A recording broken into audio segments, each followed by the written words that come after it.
It is the end of July and we are finally getting hot days. I live in the Pacific Northwest and we've actually had a relatively cool summer, but this week it's set to get into the 90s and I prepared with toddy. I've been brewing this really strong toddy from Raven's Brew Double Dead, which is literally double caffeine roasted like dark roast beans, and it's delicious. Obviously I dilute it with tons and tons of milk, but it's delicious. Alright, so hello everyone, it's Leah Cooper, and today I'm bringing you my August TBR. So everything I'm going to be trying to get to in August. So we'll start with things that are rolling over from my June TBR. I have one library book out left to read. I was really good last month about getting through some of my library books, and that is Beyond the Shadowed Earth. I always forget the author's name, and library covers it up. Joanna Ruth Mayer. So this is a new release YA fantasy.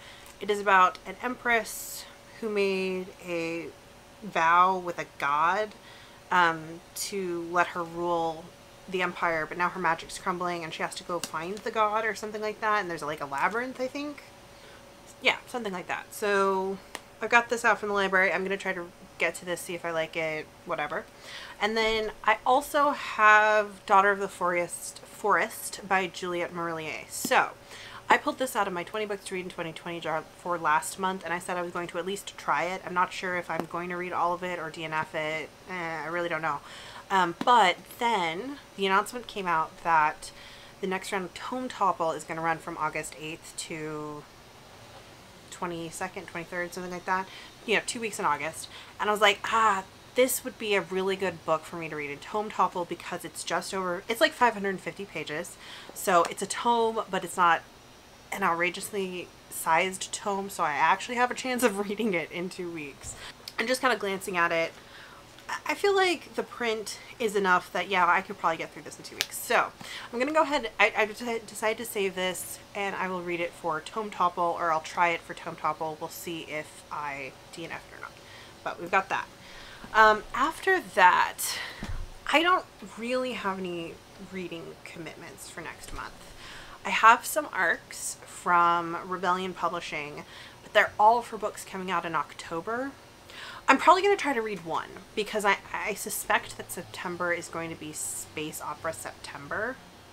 And I think, oh no, Phoenix Extravagant is a fantasy novel. So I think I'm going to go ahead and try to read Phoenix Extravagant by Yoon-Ha Lee this month in August. That way I'm not pressed for time to get it read in September before the October release date. So yeah, this is a fantasy novel. I think it's Lee's first purely fantasy novel, and I think it's about someone who does magic with watercolors or painting of some kind. Not really sure, but you guys know I do love Yoon-Ha Lee, so I think I'll go ahead and give that a try this month, just to try to stay ahead of my arcs because I can get behind on them.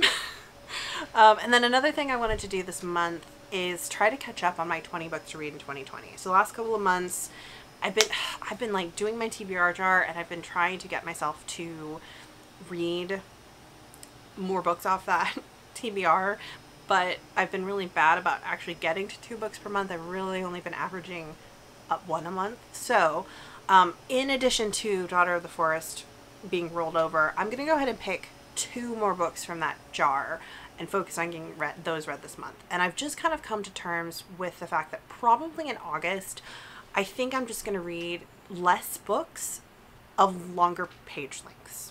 We got the TBR jar just because, yeah, and I'm just going to be okay with that because I am very ahead in my like Goodreads challenge, or like the total number of books I want to read this year. I am like 10 books ahead. So if I take a month and I don't hit I think I need to read 7 books per month. If I don't hit that, it'll be okay.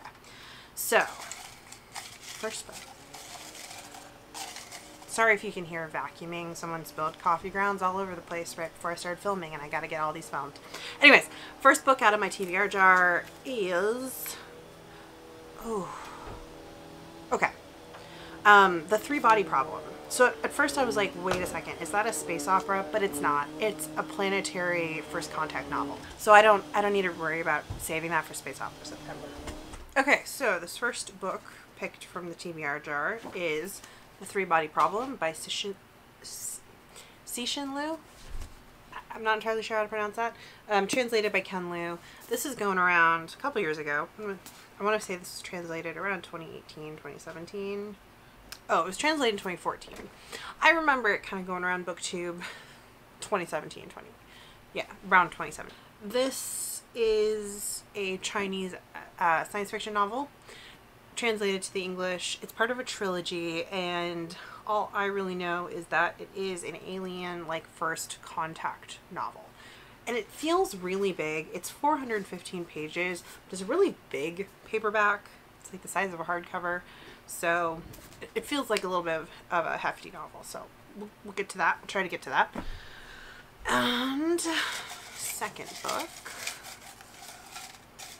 I don't actually know if I'm really stirring around anything or just slightly agitating the papers. You know, I had a premonition I was going to get this. The Girl Who Kicked the Hornet's Nest. Let me grab that. Okay, so this is obviously the third novel in the Millennium series by Stieg Larsson. You know, the Girl with the Dragon Tattoo series. I've read the first two, love them. The Girl with the Dragon Tattoo is probably one of my favorite thrillers. Is my favorite thriller. I just love Stieg Larsson's writing. So anyways, this is a hefty hardcover. This is over 500 pages too. I think it's about 560. Yeah, 563. This is also a good option if I start to read Daughter of the Forest and then decide to DNF it. I'll go ahead and read this for Tome Topple. So that's 5 books on my TBR. So 4 physical books plus the arc I want to get to. And I think that is, I mean, gosh, look at this. That is more than enough pages for me. And if I only get through, I mean, if I actually got through all 5 of these titles, considering 2 of them are over 500 pages, I would be ecstatic. That would be really good for me. And maybe like throw in like some short stories or like a novella in somewhere if I have some extra time. But yeah, so that's what I'm going to be trying to read in August. Let me know down below what you are really excited for. Are you trying to hit any goals? Are you going to be participating in Tome Topple? What do you plan to read for the next round of Tome Topple? Let me know down below. And I'll see you guys in my next video. Bye.